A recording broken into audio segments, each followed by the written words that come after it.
নমস্কার বন্ধুরা, welcome back to my channel Anitisha 143। তো তোমাদের দাদাভাই আগেই তোমাদের বলে দিয়েছিল যে তোমাদের জন্য একটা গুড নিউজ আছে। শুধু গুড নিউজ তোমাদের একার জন্য না, গুড নিউজটা হচ্ছে আমাদের জন্য। গুড নিউজ এটাই যে আজ আমি চলে যাচ্ছি সান বাংলা টিভি শো লাখ টাকার লক্ষ্মী লাভ খেলতে। তো তোমরা সবাই আমাকে অনেক সাপোর্ট করবা, অনেক অনেক আশীর্বাদ করবা যেন আমি জিতে আসতে পারি। তো ভিডিওটা ভালো লাগলে অবশ্যই লাইক এবং কেমন লাগলো আমাকে কমেন্টে জানিও, এবং চ্যানেলে নতুন কেউ থাকলে অবশ্যই আমাদের চ্যানেলকে সাবস্ক্রাইব করে দিতে ভুলবে না। তো চলো এখন দেখা হচ্ছে রাস্তায়। আসলে আমি খুব নার্ভাস আর খুব টেনশন হচ্ছে যে কি হবে। তো চলো রাস্তায় গিয়ে দেখা হচ্ছে। ঘড়ির কাঁটায় সময়টা ছিল ভোর 3:30, আর এই পাশে আমি রেডি হচ্ছিলাম। কোথায় যাব সেটা তো ঈশা তোমাদের সবাইকে বললো। আমরা আজ যাচ্ছি কলকাতায় টেকনিশিয়ান স্টুডিওতে। আর ঈশা প্রথমে আমাকে রেডি করিয়ে দিচ্ছিল, আর ওই পাশে ঈশাও রেডি হচ্ছিল। এদিকে এখনও ঘুমটা ঠিকঠাকভাবে ভাঙেনি। আর ঈশাকে বললাম, ঈশা তুমি তাড়াতাড়ি করে আমাকে রেডি করিয়ে তুমিও তাড়াতাড়ি রেডি হয়ে যাও, কারণ আমাদের গাড়ি, যে গাড়িটা ভাড়া করেছি সেটা 4টের মধ্যে চলে আসবে। তাই ঈশা আমার জুতোটা পরিয়ে দিচ্ছিল। আর তোমরা তো সবাই তো জানো আমি একদমই হাঁটাচলা করতে পারি না, আর এই জন্য পুরোপুরি ঈশারই পরিয়ে দিতে হয়। ফাইনালি ঈশা রেডি হয়ে সবার প্রথমে ঠাকুর ঘরে প্রণাম করলো। আর ঈশাকে ওখানে গিয়েই সাজুগুজু করিয়ে দেবে বলে ঈশা এই ড্রেসটাই পরেছিল। আর ও ঠাকুর ঘরে প্রণাম করছে, আর ওই পাশে মা বাবা রেডি হচ্ছে, বলছে তাড়াতাড়ি চলো, গাড়িটা মনে হয় চলে এসছে। হ্যাঁ, শুধু আমরাই যাচ্ছি না, আরও যাচ্ছে মা আর বাবা, দুজনেই আমাদের সাথে যাচ্ছে। ফাইনালি আমরা দুজনে রেডি হয়ে বেরিয়ে পড়লাম বাইরের উদ্দেশ্যে। বাইরে বলতে যে 4 চাকা গাড়িটা আসবে, যেটাই করে আমরা কলকাতায় যাব, সেই গাড়িটা বাড়ির ভেতর পর্যন্ত আসে না। আমাদের এখানের রাস্তাটা 4 হাত রাস্তা হয়, ওই গাড়ি আসতে পারে না। তাই আমরা যাব এখন মেইন রাস্তায়, সেখানেই আমাদের গাড়ি এসে দাঁড়িয়ে আছে। আর আমার সুন্দরীকে নিয়ে আমি ওখানে যাব, বাবা আবার সুন্দরীকে চালিয়ে আবার বাড়ি রেখে যাবে।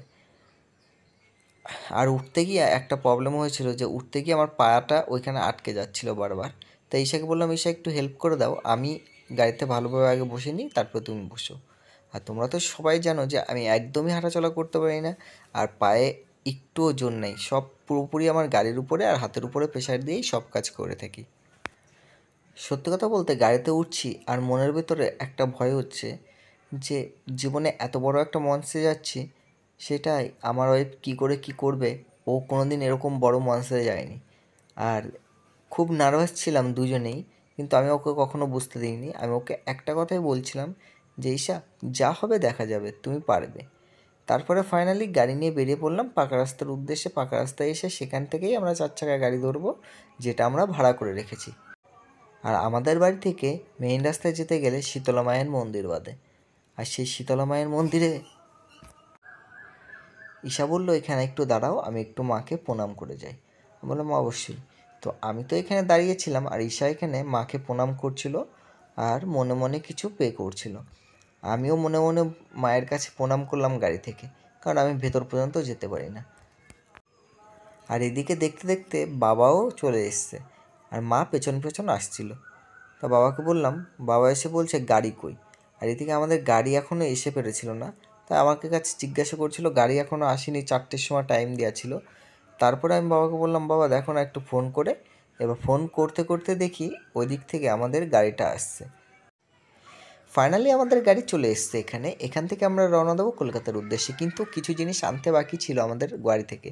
যেরকম আমার হুইল চেয়ারটা আমার ভাড়া বাড়িতেই রেখে দিই, সেই ভাড়া বাড়ি থেকে এবার ওই হুইল চেয়ারটা আনতে গেল বাবা, আর আমরা গাড়িতে বসবো সেই হিসেবে আমরা গাড়িটা লাগাতে বললাম, যে রাস্তার সাইড করে চাপিয়ে নাও। ফাইনালি সব কিছু হুইল চেয়ার নিয়ে এসে হুইল চেয়ারে বসছি। আর গাড়িতে উঠতে গেলে তো আমার 2-3 জনের সাহায্য নিতে হয় এই গাড়িতে উঠতে গেলে। আর প্রতিবারই আমি সামনে বসি, কারণ সামনে বসে আমার অনেকটা কমফর্টেবল লাগে, সামনে বসলে পরে আমার কোনো প্রবলেম হয় না, তাই আমি সামনে বসি। আর ড্রাইভারের পাশে বসে বাইরের ভিউ দেখতে দেখতে খুবই ভালো লাগে, যে বাইরের ভিউটা দেখতে দেখতে। আর বাবা ফাইনালি আমাকে কোলে করে ঘাড়ে প্রেশার দিয়ে উঠে পড়লো, আর এই পাশে মাও গাড়িতে উঠে পড়েছে। এখন আমরা ফাইনালি গাড়িতে বসে পড়েছি, আর ফাইনালি বাবাকেও বললাম তাড়াতাড়ি করে বসে, বাবা সব কিছু দিয়ে বসে পড়লো। এদিকে দেখতে দেখতে গাড়িটা ছেড়ে দিল, আর আমরাও বেরোলাম ঠাকুরের নাম নিয়ে কলকাতার উদ্দেশ্যে। আর এদিকে দেখি রাতের আকাশে চাঁদ মামা এখনও ডোবেনি। কিছু সময় পার করার পরে আস্তে আস্তে ফুটে উঠলো ভোরের আলো। আর ভোরের আলো ফুটে উঠলো এটা যেরকম, আর ওইদিকে দেখি আমাদের রাস্তায় এত পরিমাণে কুয়াশা পড়েছে, আমি তো অবাক যে আমাদের বাড়ির আশেপাশে তো এত কুয়াশা দেখা যায় না, ওই দিকটায় দেখি প্রচুর কুয়াশা পড়েছে। আর গাড়ির ভেতর বসে দেখি সবাই চুপচাপ বসে আছে, আর আমি গাড়ির ভেতরে ঈশার দিকে খেয়াল করলাম ও এখনও চিন্তা করে যাচ্ছে। আর আমি ওকে বলছি, কী রে, চিন্তা করো না, যা হবে হবে। আর যেই কথা বলাতে ও হেসে দিল। ফাইনালি সকালবেলা ভোর 4:30টায় বেরিয়ে প্রায় 3 ঘন্টা 3.5 ঘন্টা গাড়ি চালিয়ে আমরা ফাইনালি পৌঁছে গেলাম কলকাতায় টালিগঞ্জ টেকনিশিয়ান স্টুডিওতে। এখানেই শ্যুট হবে লাখ টাকার লক্ষ্মী লাভ শোটা। তো আমি বাবাকে বললাম, বাবা তাহলে আমি নামছি, তুমি একটু হুইল চেয়ারটা ধরো। আর আমি তো সব জায়গায় ডিপেন্ডেন্ট হুইল চেয়ারের উপরে, তাই আমি এখানেও হুইল চেয়ার নিয়ে এসেছি। আর আশেপাশের লোকগুলো দেখছিল যে আমি এইভাবে এসেছি, কীভাবে চড়ছি, সবাই তাকিয়েছিল আমাদের দিকে। আমি নামতে পারছিলাম না বলে বাবাকে বললাম, বাবা তোমার কাঁধটা দাও, তোমার কাঁধে ভর করে আমি নামি। তো বাবার কাঁধে ভর করে নামলাম। সত্যি কথা বলতে বাবা কখনো আমাকে ওইভাবে একা বলে না যে নামো, কারণ গাড়ি থেকে নামতে গেলে আমার খুব কষ্ট হয়, আর বাবাই বেশিরভাগ নামিয়ে দেয়। তো বাবার কাঁধে ভর দিয়ে আবার ফাইনালি আমরা নেমে গেলাম। এবার খুঁজছিলাম কোন দিকটায় যাব। তো একজনের কাছে জিজ্ঞেস করলাম, তিনি বলল 4 ফ্লোর, 4 নম্বর ফ্লোরে তোমরা চলে যাও, ওখানেই লাখ টাকার লক্ষ্মী লাভ শুরু হয়। আর এখানে দাঁড়িয়েছিলাম, লিফটের ওয়েট করছিলাম দাঁড়িয়ে দাঁড়িয়ে কখন লিফট আসবে। আর লিফটটা খুবই ছোটো ছিল, ভাবছিলাম 5 জন ধরবে কি না। আমরা 4 জন আছি, আর ওই পাশে আরেকটা দাদাও অলরেডি আগে থেকেই ঢুকেছিল। ফাইনালি আমরা লিফটে উঠে 4 নম্বর বোতামটা টিপে দিয়ে কিছুক্ষণ ওয়েট করলাম যে উপরে গিয়ে দেখি কি হয়। তো ফাইনালি উপরে চলে এসেছি। উপরে এসে আমরা কোথায় দাঁড়াবো, কী করব, নতুন একটা জায়গায় একটু নার্ভাস হচ্ছিলাম যে কী করা যায়। তো একজনের কাছে শুনলাম, সে বললো যে সামনে দেখো গেস্ট রুম আছে, ওয়েটিং রুম, সেখানে গিয়ে বসো। আর আমরা ওখানে যাওয়ার পরপরই দেখি শুধু আমরা নয়, আরও অনেকেই বসে আছে এখানে লাখ টাকার লক্ষ্মী লাভ খেলতে। আর ফাইনালি এরা এসছে অনেক অনেক দূর থেকে।